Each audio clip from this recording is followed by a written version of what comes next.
Previous ক্লাসে আমরা Euler মেথডের মাধ্যমে কলাম বাক্লিংয়ের ফর্মুলাটা দেখেছিলাম। আজকে আমরা limitations of the Euler formula নিয়ে প্রথমে শুরু করি। আমি যদি একটু সিম্পলিফাইড ওয়েতে বলি, আমি স্টিল স্ট্রেস স্ট্রেন কার্ভটাই আঁকি।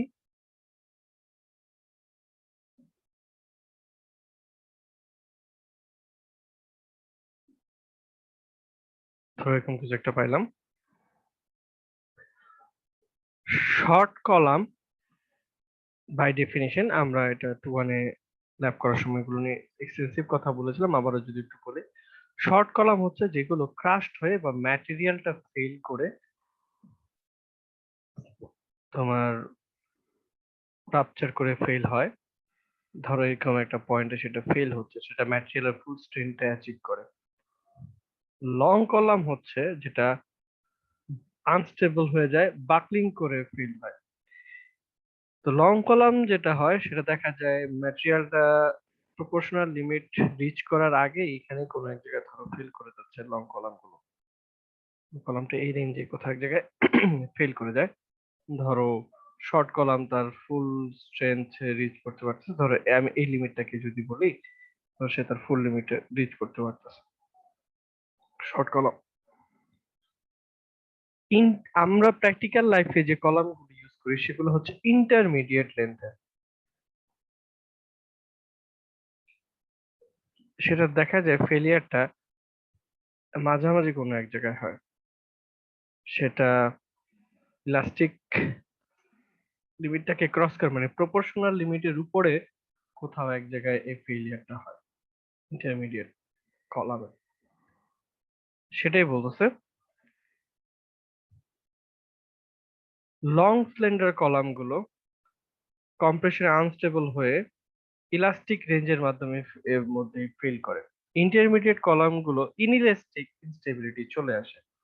তো এখানে যদি আমরা ক্রিটিক্যাল স্ট্রেসের ফর্মুলা দেখি, pi square E divided by L E by R square, এখানে একটা মডুলাস অফ ইলাস্টিসিটি প্যারামিটারটা আছে, সেটা কিনা ইলাস্টিক লিমিট পর্যন্ত খাটবে। আমাদের যে ইন্টারমিডিয়েট লেন্থের যে কলামগুলো আছে, এখান থেকে এই ধরো এই লেন্থের কলামগুলোর জন্য মডুলাস অফ ইলাস্টিসিটি ইটার খাটতেছে না, তাহলে কিন্তু আমরা এই ফর্মুলাটা ব্যবহার করতে পারতেছি না। একটু আগেও ছবি দেখলাম যে প্রপোর্শনাল লিমিটটা ক্রস করার পরে গিয়ে ফেল করে। তাহলে আমরা ইউজ করব কিভাবে, মডিফাই করতে হবে আমাদের ফর্মুলাটাকে। তো দুই ধরনের মেথডোলজি আছে। আমরা যদি কোসেন্ট্রিক্যালি লোডেড একটা কলামের সেন্ট্রয়েড বরাবর লোড কাজ করতেছে, এরকম একটা কলামের কথা যদি চিন্তা করি, তাহলে আমাদের যে ইউলারের ফর্মুলা ছিল এটাকে আমরা দুই ভাবে চেঞ্জ করতে পারতাম। একটা হচ্ছে ট্যানজেন্ট মডুলাস থিওরি। তো এখানে যেটা বলতেছে, আমরা জানি যে প্রপোর্শনাল লিমিটের উপরে কোথাও গিয়ে ফেল হচ্ছে। তো ধরো আমার হাতে স্ট্রেস স্ট্রেন কার্ভটা, তো যেই পয়েন্টে গিয়ে ফেল হচ্ছে, ধরো এই পয়েন্টটাতে ফেল হচ্ছে, এই পয়েন্টে যদি আমরা একটা ট্যানজেন্ট টানি, এই ট্যানজেন্টের স্লোপটাকে বলা হয় ট্যানজেন্ট মডুলাস। এই ট্যানজেন্ট মডুলাস মানে এই ঠিক এটা হচ্ছে এই পয়েন্টের মডুলাস, এই পয়েন্টের ট্যানজেন্ট মডুলাস। আমরা যদি এখন সূত্রে মডুলাস অফ ইলাস্টিসিটির পরিবর্তে যদি ইটি প্যারামিটারটা ব্যবহার করি, তাহলেও আমরা সলভ করতে পারবো। বুঝতে পারতেছি এখানে আমাদের স্ট্রেস স্ট্রেন কার্ভ লাগবে, ভালো লাগবে, একটা কনভার্সন প্রসেস। আরেকটা হচ্ছে কলাম ফর্মুলা ব্যবহার করা।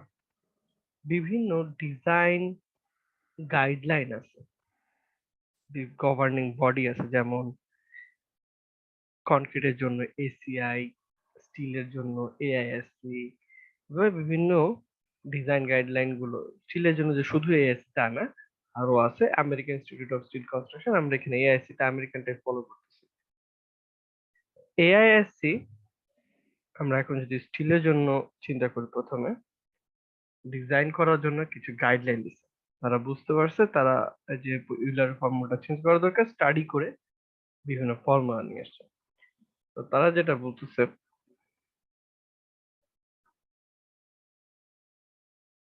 দুইটা মেথোডোলজিতে এআইএসসি ফর্মুলা, একটা হচ্ছে ASD, allowable stress design, allowable strength design।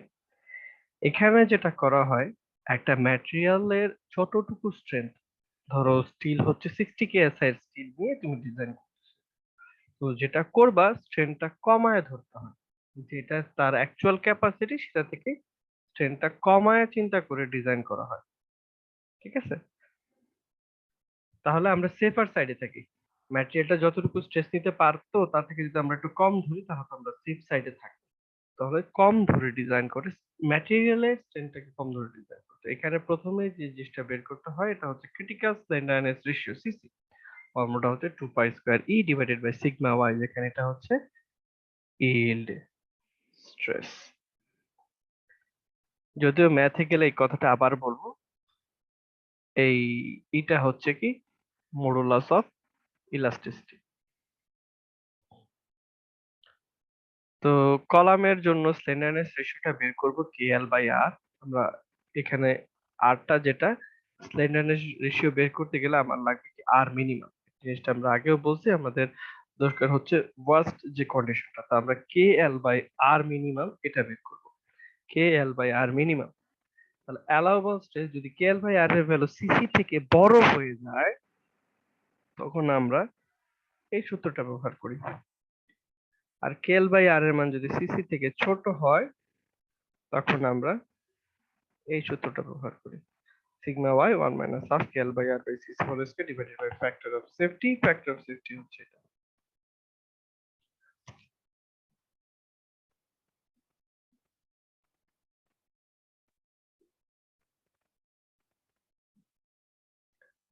এরপরে হচ্ছে এএসসির LRFD design formula, load resistance factor design. এই মেথডে যেটা করা হয়, লোড যেটা স্ট্রাকচারে আসতেছে সেটাকে একটা ফ্যাক্টর দিয়ে গুণ দিয়ে বাড়ায় দেয়।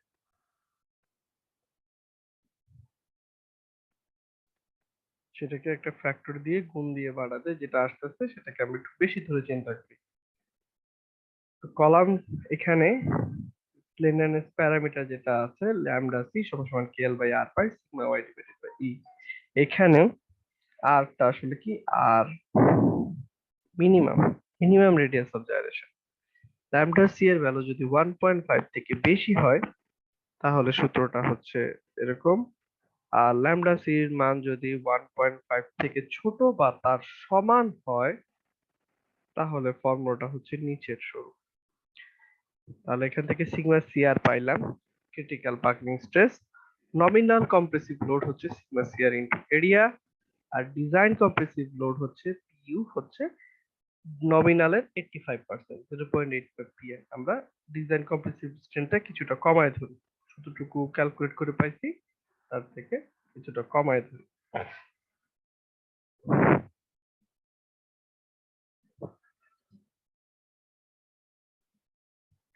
এখন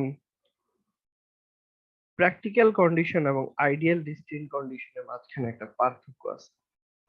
যেমন আমরা যে বলছি যে একটা ফিক্স সাপোর্ট, প্র্যাকটিক্যাল লাইফে তো গিয়ে এরকম কয়েকটা হ্যাচ মার্কস নাই, একটা যেমন বিম কলামের কানেকশনটা দেখে আমরা বলতেছি সেটা হচ্ছে ফিক্স সাপোর্ট। কখন একটা সাপোর্টকে আমরা ফিক্স সাপোর্ট বা একটা কানেকশনকে ফিক্স সাপোর্ট, যখন এই সাপোর্টটাতে মোমেন্ট রেজিস্ট করতে পারে, এখানে রিঅ্যাকশন একটা মোমেন্ট আসে, তখন এটাকে আমরা ফিক্স সাপোর্ট। তো ফিক্সিসিটি মানে সেটা ফুললি মোমেন্ট রেজিস্ট করতে পারতেছে। প্র্যাকটিক্যাল লাইফে একদম ফুল ফিক্সিসিটি বলে মেনটেন করাটা খুব ডিফিকাল্ট। আমরা বলতে পারবো না যে কানেকশনটা একেবারে টোটালি মোমেন্ট রেজিস্ট করতে পারে। আবার পিন্ড সাপোর্ট মানে কি, যে এখানে একেবারেই মোমেন্ট রেজিস্ট করতে পারে না।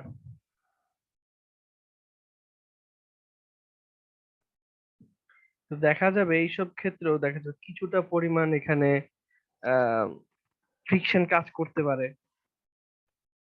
দেখা যাবে ফ্রিকশন কাজ করে সেটা কিছুটা মোমেন্ট রেজিস্ট করতে পারে, ভেরিয়েশন আসতে পারে। তো প্র্যাকটিক্যাল সাপোর্ট কন্ডিশন এবং আইডিয়াল সাপোর্ট কন্ডিশনের মধ্যে কিছুটা ভেরিয়েশন থেকে যায়। এটার জন্য এএসসি রেকমেন্ডেড যে ভ্যালুগুলো আছে, ফিক্স সাপোর্ট যদি হয় রেকমেন্ডেড কে ভ্যালু 0.65, বোথ এর পিন রেটের জন্য 1 ই, ফিক্সড পিন এর জন্য সেটা 0.8 এবং ফিক্সড ফ্রি এর জন্য সেটা 2.10। যখনই আমাকে AISC ফর্মুলা দিয়ে সলভ করতে বলবে তখন আমরা রেকমেন্ডেড কে ভ্যালু গুলো ব্যবহার করব। যখনই আমরা এরকম গাইডলাইন গুলো ফলো করব তখন আমাদের রেকমেন্ডেড ভ্যালুটা ইউজ করতে হবে। সিমিলারলি টিম্বার, অ্যালুমিনিয়াম এগুলোর ফর্মুলাটা দেয়া আছে, এমপিরিক্যাল ফর্মুলাটা প্রফেসরের বইতেই দেয়া আছে।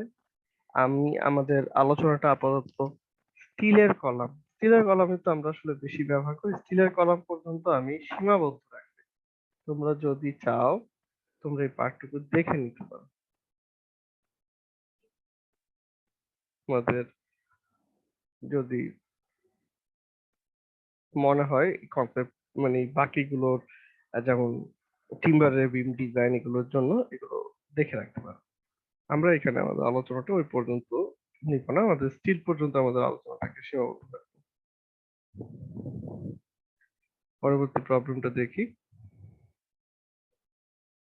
এখানে বলা হয়েছে determine the allowable axial loads for two 15 feet A36 steel W14 into 159 steel section AI using ASC ASD formula। যদি ASD ফর্মুলা বলে সেটাই করতে হবে, যদি LRFD বলে তাহলে LRFD করতে হবে। যেই ফর্মুলাটা যেটা বলা থাকবে সেটাই করতে হবে, এর বাইরে যাওয়া যাবে না, নিজে থেকে কোনো কিছু ইনকর্পোরেট করা যাবে না।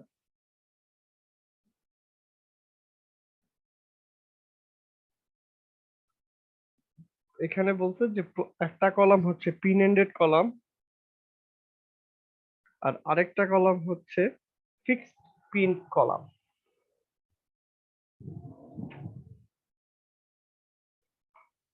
এখন ডিজাইন করতে হবে।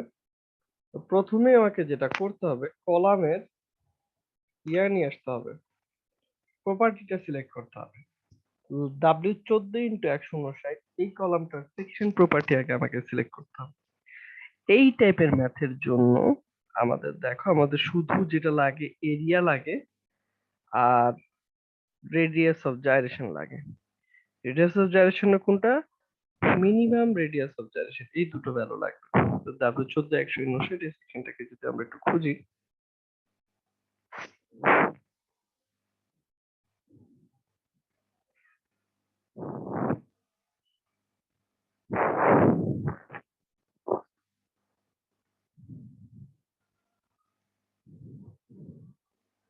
এএসসি এর মেইন টেবিলটা দেখতেছি।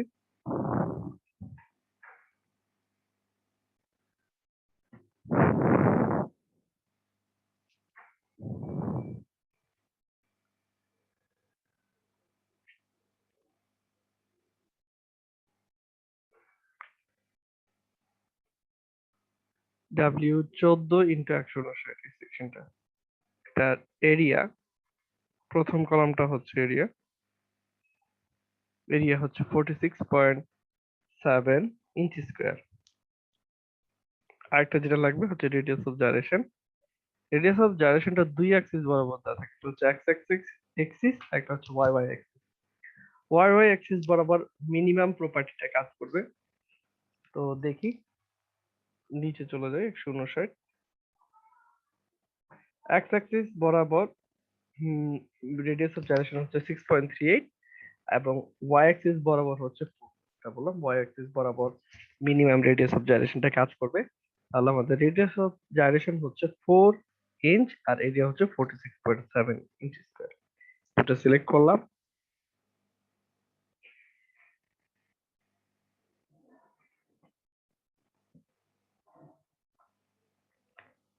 এখন ভালোগুলো নিয়ে আসলাম।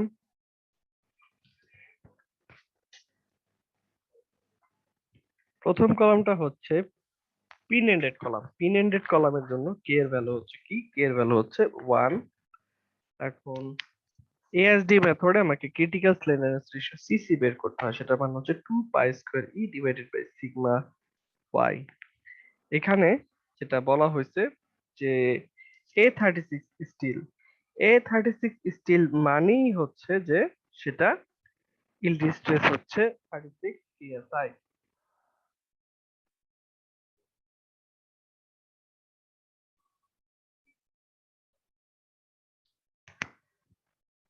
এবং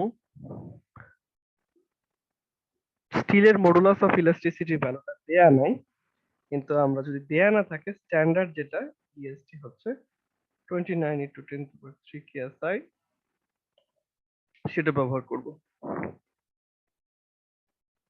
তাহলে সিসির মানটা জানি, hello, KL by R minimum. খেয়াল করো, আমাকে রেডিয়াস যখন স্লেন্ডারনেস রেশিও বের করবো তখন কেএল বাই আর মিনিমাম বের করতে হবে। কে এর মান 1, লেন্থ হচ্ছে 15 ফিট, ইঞ্চে নেওয়া যাওয়ার জন্য 12 দিয়ে গুণ দিচ্ছি, ডিভাইডেড বাই আর, সিসি থেকে ছোট। কেএল বাই আর এর মান যদি সিসি থেকে ছোট হয় আমার এই ফর্মুলাটা ব্যবহার করতে হবে।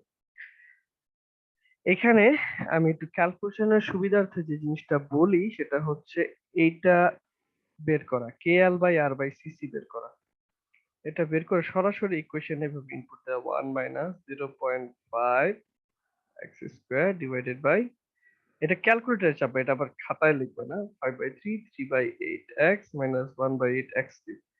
এইভাবে ক্যালকুলেট করাটা ইজিয়ার আমার কাছে মনে হয়। তো করে আমি সিগমা অ্যালং এর মানটা পাইলাম 18.78 কেএসআই। এখানে একটা স্টেপ যদি বলা নাই সেটা আমি একটু উল্লেখ করি, এক্সপ্লিসিটলি যেটা বলতে পারতেছে এখানে অ্যালাউবল স্ট্রেস হচ্ছে 36, ইল্ডের জন্য 36 কেএসআই, এটার জন্য হচ্ছে 18.78 কেএসআই।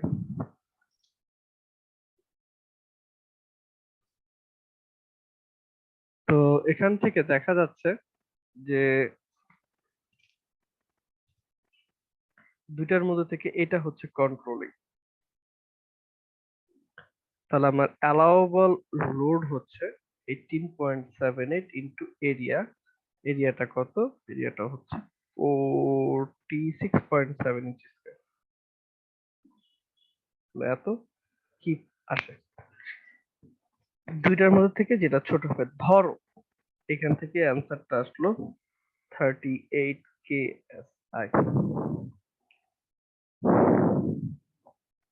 তাহলে এখানে কন্ট্রোলিং ফ্যাক্টরটা হয়তো এটা, ম্যাটেরিয়ালটা আগে ইল্ড করে ফেল করতো, তখন আমার অ্যালাউবল স্ট্রেসটা বের করতে হইতো। দুইটার মধ্যে থেকে যেটা ছোট হবে, ম্যাটেরিয়ালের ইল্ড স্ট্রেস আর বাকলিং এর জন্য ইল্ড স্ট্রেস, দুইটার মধ্যে থেকে যেটা ছোট হবে সেটা হবে আমার মানে অ্যালাউবল লোডটা বা কন্ট্রোলিং ফ্যাক্টরটা। সেটা থেকে আমরা পি অ্যালাউবলটা বের করব। পরবর্তী প্রবলেমটাতে দেখি, এখানে বলা হয়েছে ফিক্সড পিন, ফিক্সড পিন কলামের জন্য যদি দেখি রেকমেন্ডেড কে ভ্যালুটা হচ্ছে 0.8। তাহলে কে ইজ ইকুয়াল টু 0.8 ব্যবহার করে আমরা আবার সবকিছু পাইলাম। পি অ্যালাউবল মান হচ্ছে 911। সেম স্টেপ সেম প্রসিজার, শুধু কে এর মানটা এখানে চেঞ্জ ছিল। এই ম্যাথটা নিয়ে যদি কারো কোনো প্রশ্ন থাকে জিজ্ঞেস করতে পারো।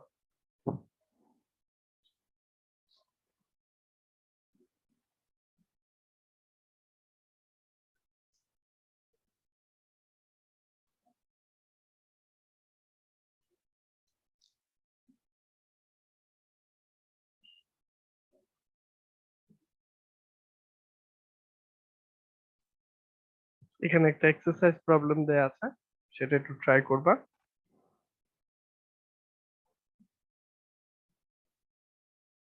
এখন একটা ডিজাইন প্রবলেম দেয়া আছে যে এআইএস এর এএসডি ফর্মুলাতে একটা 15 ফিট লম্বা কলাম সিলেক্ট করো যেটা দিয়ে কনসেন্ট্রিক এর 200 কিপ লোড পাস হচ্ছে এবং সেটা 50 গ্রেডের স্টিল, মানে রেইন স্ট্রেস হচ্ছে 50 কেএসআই।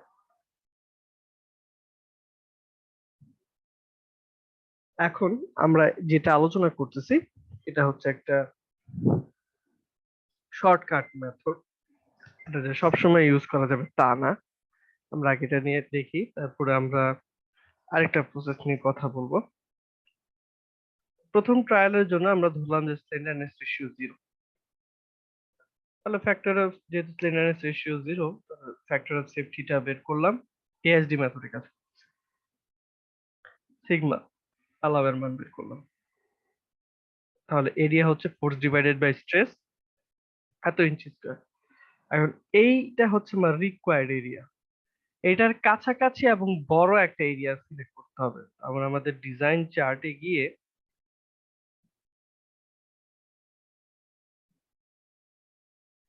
এই এরিয়ার কাছাকাছি একটা এরিয়া এবং এর থেকে একটু বড় লাগে।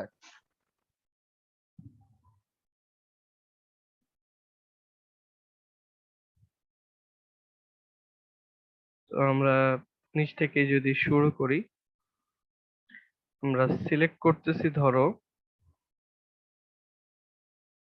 শেষ থেকে শুরু করা। তো এখান থেকে দেখলাম যে এরিয়া 7.08, এটা হচ্ছে আমাদের 6.67 থেকে কাছাকাছি কিছুটা বড়। তাহলে আমরা W8 × 24 এই সেকশনটা সিলেক্ট করি। W8 × 24 এই সেকশনটার radius of gyration, minimum radius of gyration হচ্ছে 1.61। 8 × 24 এই সেকশনটার মিনিমাম রেডিয়াস অফ জাইরেশন হচ্ছে 1.61।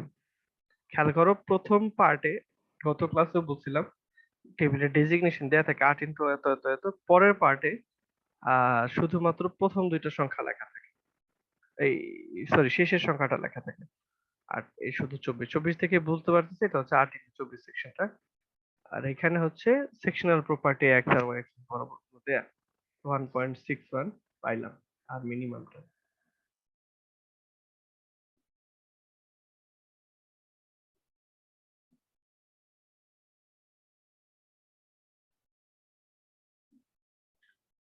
এখান থেকে কেএল বাই আর রেশিও জানি। কে এর যেহেতু পিন এন্ডেড কলাম, কে এর মান 1, লেন্থ হচ্ছে 15 × 12, পাইলাম 112। সিসি বের করলাম। সিসি এর মানটা এখন কেএল বাই আর রেশিও থেকে ছোট, তাহলে সিগমা অ্যালাউবেল এর ফর্মুলাটা হচ্ছে এটা, পাইলাম 11.9 কেএসএ। এটা হচ্ছে অ্যালাউবল স্ট্রেস। তো 30 অ্যালাউবল স্ট্রেস ধরে আমরা ডিজাইন করে আমরা পাচ্ছি এটা হচ্ছে এই সেকশনটার অ্যালাউবল স্ট্রেস হচ্ছে 11.9। ডিফারেন্সটা অনেক বেশি, তাহলে আমাকে আরেকটা সেকশন তো নিতে হবে। তো সেকেন্ড ট্রায়ালের জন্য আমরা অ্যালাউবল স্ট্রেস ধরবো এখন এর পরেরটা 11.9। সিগমা অ্যালাউ হচ্ছে 11.9 কেএসআই। তাহলে এরিয়া হচ্ছে ফোর্স ডিভাইডেড বাই স্ট্রেস করে পাইলাম 16.8 ইঞ্চি স্কোয়ার। এবং 16.8 ইঞ্চি স্কোয়ারের কাছাকাছি একটা সেকশন নেব, সেটার আর মিনিমাম বের করলাম, সেটা KL by R by CC একইভাবে অঙ্ক করে পাইলাম 17.9, যেটা কিনা 11.9 থেকে অনেক বড়। তাহলে আমার এখন থার্ড ট্রায়ালে গেলাম। থার্ড ট্রায়ালে আমরা এটাকে ইউজ করবো এখন অ্যালাউ স্ট্রেস। আবার এরিয়া বের করলাম, আবার এই এরিয়ার কাছাকাছি একটা সেকশন নিলাম, আর মিনিমাম পাইলাম, কেএল বাই আর পাইলাম, কেএল বাই আর বা সিসি পাইলাম। সিগমা অ্যালাউবল হচ্ছে এই সেকশনটা W8 × 24, এই সেকশনটার আর মিনিমাম এত, এই হচ্ছে 11.7 ইঞ্চি স্কয়ার। তাহলে অ্যালাউবল লোড এখন পাইছি 17.4 কেএসআই, 17.9 কেএসআই, দুইটা কাছাকাছি, তাহলে এই সেকশনটা ঠিক আছে। তা এখন পি অ্যালাউবল সমান সমান sigma allowable into a, allowable stress into area করে পেলাম 204, যেটা কিনা আমাদের যে রিকোয়ার্ড লোড 200 কিপ থেকে বেশি। এতটুকু লোড আসতেছে, এটা থেকে সে বেশি লোড নিতে পারবে, তাহলে ঠিক আছে এই সেকশনটা ঠিক আছে, W8 × 24 সেকশনটা। তাহলে আমরা W8 × 24 সেকশনটাকে সিলেক্ট করলাম, ইউজ W8 × 24 সেকশন। তো এটা এখানে একটা ওয়ে বলা আছে, নট নেসেসারি যে সবসময় এভাবে করে আমি ইজিয়ার সলিউশনে পৌঁছাবো। এমন হইতে পারে যে আমার লোড অনেক বেশি বা লেন্থ অনেক বেশি, তো আমার কেএল বাই আর রেশিও দিয়ে সবসময় হয়তো কাজটা করাটা সুবিধাজনক হবে না। তো আমি একটা ডিফারেন্ট অ্যাপ্রোচ করতে পারি, আমি ট্রায়াল এন্ড এরর বেসিসে সলভ করতে পারি। যেমন ধরো আমি লোডটা জানি, আমি হাইটটা দেখতেছি, লোডটা এটা থেকে আমি ইনিশিয়াল একটা আইডিয়া করতে পারি। আমি যত অঙ্ক করবো আমার ইনিশিয়াল আইডিয়াটা তত কাছাকাছি হবে। ধরো আমি আইডিয়া করলাম যে W8 × 14 এই সেকশনটা নিয়ে ট্রাই করি। এই সেকশনটা দিয়ে ট্রাই করলাম, করে পাইলাম যে পি অ্যালাউবল সমান সমান ধরো 175 কিপ। যেটা কিনা 200 কিপ থেকে ছোট, তাহলে এই সেকশনটা ওকে না। এই কথাটা থেকে কি বুঝলাম, যেহেতু অ্যালাউবল লোডটা ছোট আসছে, আমার আর একটু বড় সেকশনে যেতে হবে, আমার আরো বড় সেকশনে যেতে হবে, এটা আমি বুঝলাম। তবে পরবর্তী ট্রায়ালটা দিলাম ডাব্লিউ ধরো 8x54 সেকশন দিয়ে, এখন পি অ্যালাউবল পাইলাম। এখন দেখো আমি গ্যাপটা কিন্তু খুব বেশি না, আমি চাইলে কিন্তু এখন 10 12 যে কোনো এরকম সেকশন যাইতে পারতাম, দেখলাম গ্যাপটা বেশি না, আমি চিন্তা করলাম 8x54 এই সেকশনটা দিয়ে ট্রাই করি। এই সেকশনটা দিয়ে ট্রাই করে দেখলাম, ধরো রেজাল্ট আসলো 250 কি, তাহলে এই সেকশনটা ওকে আছে, কিন্তু সেকশনটা ইকোনমিক না, যেহেতু গ্যাপটা বেশি। তাহলে আমি বুঝলাম যে এখন আমার একটু ছোট সেকশনে যাওয়া দরকার। ধরো আমি এখন 8 জানি না আদৌ সেকশনটা আছে কিনা, এভাবে বলতেছি, তারপরে 8x40 এই সেকশনটা নিলাম, এই সেকশনটা নিয়ে ধরো দেখতেছি অ্যালাবার লোডটা আছে 210 কি, তাহলে আমি এখন এটা বলতে পারি যে না, এটা ওকেও আছে, এটা দেখে মনে হচ্ছে ইকোনমিক এই সেকশনটা, তাহলে এই সেকশনটা সিলেক্ট করা যাইতে পারে। তো এরকম ট্রায়াল এন্ড এরর বেসিসে আমাকে প্রবলেম সলভ করতে হইতে পারে। আমি জানি না কোন সেকশনটা ওকে করবে, তো বলতে পারো যে স্যার কোনটা ধরে শুরু করবে। হ্যাঁ, এটা হচ্ছে তো তোমার আইডিয়া, যে তুমি যত অঙ্ক প্র্যাকটিস করবা তত, এখন ধরো লোড আসছে 400 কিপ বা 500 কিপ লোড আছে, তো তুমি অঙ্ক করে দেখতেছো W8x14 এই ধরনের সেকশন এরকম হয় না, বা লেনটাও অনেক বড় 25 ফিট, তাহলে বুঝতে পারতেছো এত ছোট সেকশন হবে না, আমার আরো বড় সেকশন চাইতে হবে। প্রথম সেকশনটা আমি একটা 10 বা 12 বা 14 এই ধরনের একটা সেকশন দিয়ে চেক করলাম, তারপরে দেখি ক্যালকুলেশনে কি আসে। আমি তো একেবারে অবশ্যই সবচেয়ে ছোট সেকশন দিয়ে চেক করাটা তখন আমার জন্য বুদ্ধিমানের কাজ হবে না। এটাই হচ্ছে প্র্যাকটিস, যত অঙ্ক করবা তত তোমার সময়টা কম লাগবে এক কারেক্ট সেকশনে পৌঁছে।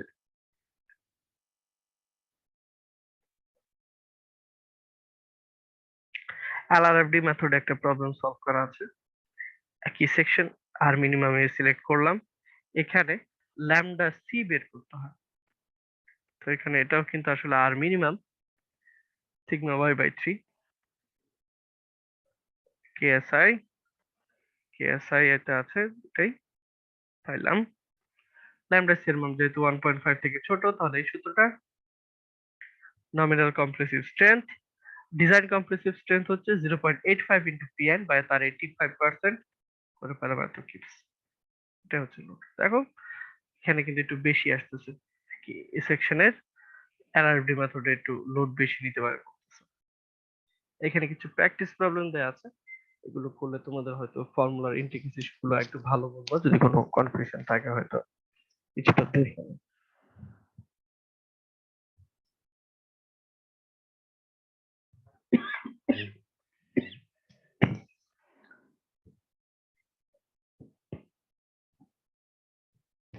ইসেন্ট্রিক্যালি লোডেড কলাম, তো আসলে আমরা জানি যে কলমে কিছুটা হলো ইসেন্ট্রিসিটি আসে, আমরা ইসেন্ট্রিসিটির জন্য কলামের ফর্মুলা যদি ডিরাইভ করি, এখানে ইসেন্ট্রিক্যালি লোডেড কলাম ডিজাইনের কয়েকটা বই আছে। প্রথমটা হচ্ছে সেকেন্ড ফর্মুলা। সেকেন্ড ফর্মুলাটা যেটা বলতেছে যে দেখো এখানে একটা কলাম আছে, চ্যানেল সেকশনের মধ্যে একটা কলামে যদি এভাবে লোড কাজ করে, তাহলে দেখা যাবে যে সেকশনে সেন্ট্রয়েড থেকে বা সেকশনের এই যে কলামের যে মেইন পার্টটা আছে সেটা থেকে দেখা যাবে লোডটা ডিস্টেন্স, এখানে ইসেন্ট্রিসিটি কাজ করবে। তো একটা পিন সাপোর্টেড কলাম চিন্তা করতেছি,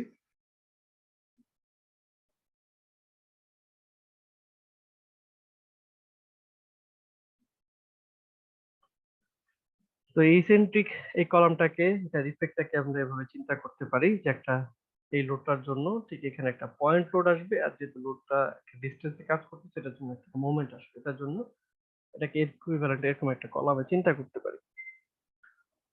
তো যেহেতু কলামে লোড কাজ করতেছে, কলামটা ডিফ্লেক্ট করবে, তো এখানে যে কোনো একটা পয়েন্টের ডিফ্লেকশন যদি আমরা চিন্তা করি, এখান থেকে সেটা মিউ পরিমাণ ডিফ্লেক্ট করছে, এখানে একটা সেকশন নিলাম, সেকশন নিলে এখানে একটা এম মোমেন্ট কাজ করবে, আর এখানে পি লোড কাজ করবে, এখানে উল্টো দিক থেকে পি লোড কাজ করবে। এই এম মোমেন্টের মান কি হবে দেখো, এখান থেকে যদি চিন্তা করি, এই মোমেন্টটা আসতেছে কি এই ফোর্সের কারণে, এই ফোর্সটা এই পয়েন্ট থেকে কি দূরত্বে আছে, ই আর এতটুকু দূরত্ব হচ্ছে মিউ। ফোর্স সমান সমান সাইনটা কাউন্ট মোমেন্টটা উল্টো দিকে ঘুরতেছে, P into E plus mu. আমরা এই সেমিস্টারে শিখছিলাম মোমেন্ট বাই ইআই সমান সমান D square mu divided by D X square. এখান থেকে এটাকে এভাবে সাজায় লেখা যায়। তো এটাও কিন্তু একটা সেকেন্ড অর্ডার ডেরিভেটিভ ইকুয়েশন। এটার একটা জেনারেল সলিউশন আছে, খেয়াল আছে কিনা আমরা এভাবে কিন্তু কলামের সূত্রগুলো প্রমাণ করতাম। তখন কি করতাম, এই পি বাই ইআই গুলোকে আমরা হয়তো ছোট হাতের পি স্কোয়ার এরকম এটা সমান সমান পি বাই ইআই লিখে এটা করছি। এখানে অত কিছু লিখছি না, সরাসরি বললাম যে এটার একটা সলিউশন হচ্ছে সি ওয়ান সাইন এত সি টু। সি ওয়ান এর পরিবর্তে তোমরা এ বিও লিখতে পারো, সমস্যা নেই। এটা হচ্ছে এই ইকুয়েশনটা একটা জেনারেল সলিউশন। এটাকে সলভ করতে তাহলে আমাকে বাউন্ডারি কন্ডিশন ব্যবহার করতে হবে। বাউন্ডারি কন্ডিশন গুলো এখানে কি কি? এটা হচ্ছে প্রিন্সিপাল,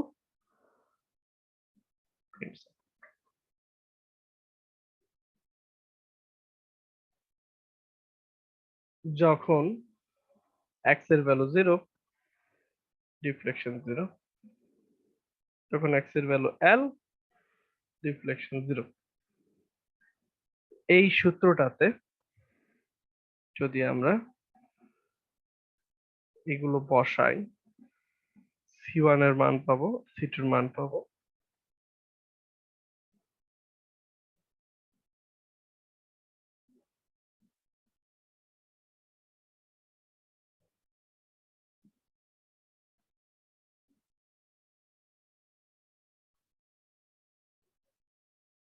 এখানে স্টেপ বাই স্টেপ ক্যালকুলেশনের কথা বলা আছে কিভাবে কি পাইছি।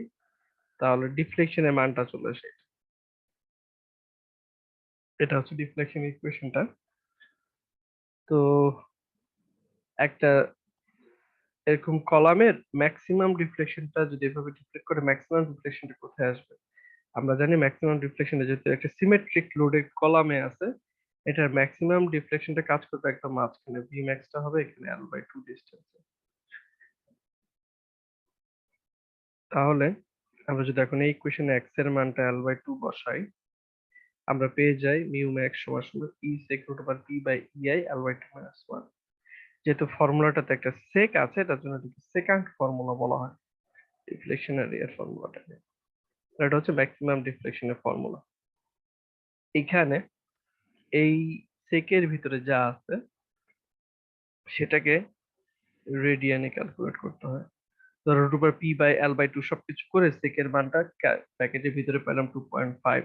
তাহলে এখানে যেটা আছে সেটাকে রেডিয়ানে নিয়ে সেক 2.5 এর ভ্যালুটা রেডিয়ানে বের করতে হবে। এই জিনিসটা মাথায় রাখা খুবই গুরুত্বপূর্ণ।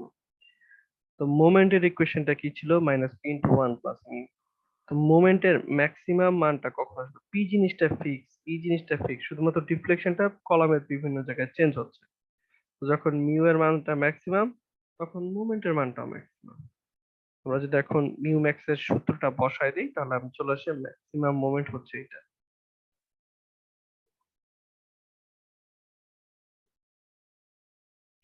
এই প্রবলেমটার দিকে যদি তাকাই, এখানে একটা অ্যাক্সিয়াল লোড কাজ করতেছে, একটা বেন্ডিং মোমেন্ট কাজ করতেছে। তাহলে দুইটা স্ট্রেসের কম্বাইন্ড ইফেক্ট আসবে। এখানে একটা পোর্শন আসবে অ্যাক্সিয়াল স্ট্রেসের, একটা পোর্শন আসবে বেন্ডিং স্ট্রেসের। তাহলে পি বাই এ আমরা যদি ম্যাক্সিমাম মোমেন্টের ভ্যালুটা বসাই, এটা ইনস্টেড অফ ইউজিং আই, যদি আমরা এটা ব্যবহার করি, রেডিয়াস অফ জাইরেশন সমান সমান রুট ওভার আই বাই এ, বা আর স্কয়ার সমান সমান আই বাই এ, এটা। তাহলে সূত্রটা এই রূপে চলে আসে। তাই হচ্ছে স্ট্রেসের সেকান্ড ফর্মুলা। তো এটা ছিল পিন এন্ডেড কলামের জন্য। যদি আদার্স কোনো কলাম থাকে যে ফিক্স পিন, তাহলে সূত্রটাকে জানি আমরা চেঞ্জ করতে হয়। এখানে এল এর পরিবর্তে কে এল টার্মটা চলে আসে, ইকুইভ্যালেন্ট লেন্থ ফ্যাক্টর কেটা চলে আসে, এটা হচ্ছে সূত্রটা। তো যদি কোনো ইসেন্ট্রিক কলামে কত স্ট্রেস কাজ করতেছে, অ্যাক্টিং স্ট্রেস বা অ্যাকচুয়াল স্ট্রেস, অ্যাক্টিং স্ট্রেস বা অ্যাকচুয়াল স্ট্রেস যদি বের করতে বলে, তখন আমরা এই স্ট্রেসের সূত্রটা ব্যবহার করি। এটা হচ্ছে অ্যাকচুয়াল বা অ্যাক্টিং স্ট্রেসের জন্য আমরা এই সূত্রটা ব্যবহার করি। কখনো কখনো আমাদের অ্যালাউয়েবল স্ট্রেস বের করতে হয়। তো অ্যালাউবল স্ট্রেস বের করতে, অ্যালাউবল স্ট্রেস বা অ্যালাউবল লোডটা বের করতে হয় যে কতটুকু লোড সে নিতে পারবে। তখন আমরা কি করি? আমরা তখন যেটা করি, ম্যাক্সিমাম স্ট্রেসটাকে ধরে নেই তার ম্যাটেরিয়ালের অ্যালাউবল স্ট্রেসের সমান। ধরো A36 স্টিলের জন্য সিগমা ওয়াই হচ্ছে 36 কেএসআই। তখন আমরা বলি যে ম্যাক্সিমাম স্ট্রেসটা হচ্ছে 36 কেএসআই সমান সমান এটা। এখান থেকে অ্যালাউবল লোডটা বের করি। তো যদি অ্যালাউবল লোড বলতেছি, এখানে একটা ফ্যাক্টর অফ সেফটি এন আমরা নিয়ে আসি, ইন্ট্রোডিউস করি একটা এন পিএ। যখন আমরা লোড বলতেছি আমরা সেটাকে বলতেছি আসলে পি সমান সমান এন ইন্টু পিএ, এইভাবে আছে যে লোডটা সমান সমান allowable load into factor of safety, এভাবে চিন্তা করতেছি। এখান থেকে আমরা সূত্রটা কিভাবে চেঞ্জ করি, যখনই বলা হয় যে ফ্যাক্টর অফ সেফটি একটা নিয়ে কাজ করো অথবা অ্যালাউবল লোড কত বের করো, তখন আমরা সূত্রটাকে এইভাবে বলি যে ম্যাক্সিমাম স্ট্রেসটাকে ম্যাটেরিয়ালের ইল্ড স্ট্রেসের সমান ধরে আমরা এনপিএ বাই এ এখান থেকে এই অঙ্কটা করি। অবশ্যই খেয়াল রাখতে হবে যে সেকেন্ডের ভ্যালুগুলো রেডিয়ানে আছে, সেকেন্ডের ভ্যালুগুলো রেডিয়ান্সে ইনপুট দিতে হবে। এখানেও সেকেন্ডের ভ্যালুগুলো রেডিয়ানে ইনপুট দিতে হবে, এবং যদি পিন সাপোর্ট ব্যতীত অন্য কোনো সাপোর্ট হয় এল এর পরিবর্তে কে এল, মানে পিন সাপোর্টের জন্য তো আসলে কে এর মান 1, মানে এভাবে সূত্রটাকে চেঞ্জ করে কে এল বাই এভাবে চিন্তা করা উচিত।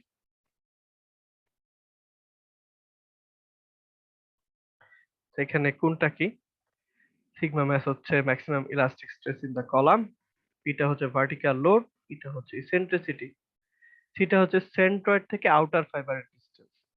এরকম যদি একটা রেক্টাঙ্গুলার কলাম হয়, সেন্ট্রয়েড থেকে আউটার ফাইবার ডিসটেন্স হচ্ছে 3, অথবা যদি একটা আই সেকশন হয়, এটা সেন্ট্রয়েড থেকে আই সেকশন সব দিকে এটা হচ্ছে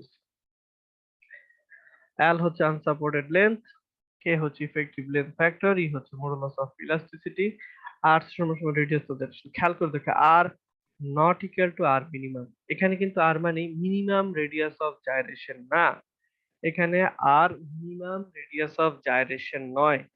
আরটা কি, আরটা হচ্ছে বেন্ডিং মোমেন্টটা। খেয়াল করো এখানে যে সূত্রটা, এখানে একটা এম ম্যাক্স ছিল, এখানে মোমেন্টটা যে বরাবর কাজ করতেছে, এখানে আইটাও সেই বরাবরই কাজ করতেছে। মোমেন্টটা যেই বরাবর কাজ করতেছে, আইটাও সেই বরাবরই কাজ করতেছে, আর আইটা যে বরাবর কাজ করতেছে, আরটা ওই বরাবরই কাজ করতেছে। এর মানে এখানে মোমেন্টটা যেই বরাবর কাজ করে, মোমেন্ট যদি এক্স অ্যাক্সিস বরাবর কাজ করে আমাকে আর এক্স এক্স নিতে হবে, মোমেন্টটা যদি ওয়াই ওয়াই বরাবর কাজ করে আমাকে আর ওয়াই ওয়াই নিতে হবে। মোমেন্ট এক্স অ্যাক্সিস করা করলে আর এক্স এক্স, মোমেন্ট ওয়াই কাজ করলে আর আসলে ওয়াই ওয়াই বলে না, এখন বলে আর ওয়াই, এভাবে নিতে হবে। আর ম্যাক্সিমাম ক্ষেত্রেই আমরা সেকশনটাকে এমন ভাবেই বসাই যাতে ম্যাক্সিমাম মোমেন্টটা ম্যাক্সিমাম যে অ্যাক্সিসটা বরাবর কাজ করে, মানে স্ট্রং অ্যাক্সিস বরাবর। দেখা যাবে মোমেন্টটা এক্স অ্যাক্সিস বরাবর আসতেছে, এবং এক্ষেত্রে আমাদের রেডিয়াস অফ জাইরেশনটা আসলে এক্স অ্যাক্সিস বরাবরই ম্যাক্সিমাম ক্ষেত্রে নেওয়া লাগে। বাট মূল কনসেপ্টটা হচ্ছে যেখানে মোমেন্টের ভ্যালু যে অ্যাক্সিস বরাবর মোমেন্টটা কাজ করতেছে, বেন্ডিং অ্যাক্সিস, ওই ভ্যালুটা নিতে হয় আর এর। আশা করি এটা একটু দেখে রাখবা, নেক্সট ক্লাসে আমরা এটার এই রিলেটেড ম্যাথমেটিক্যাল প্রবলেম গুলো দেখব।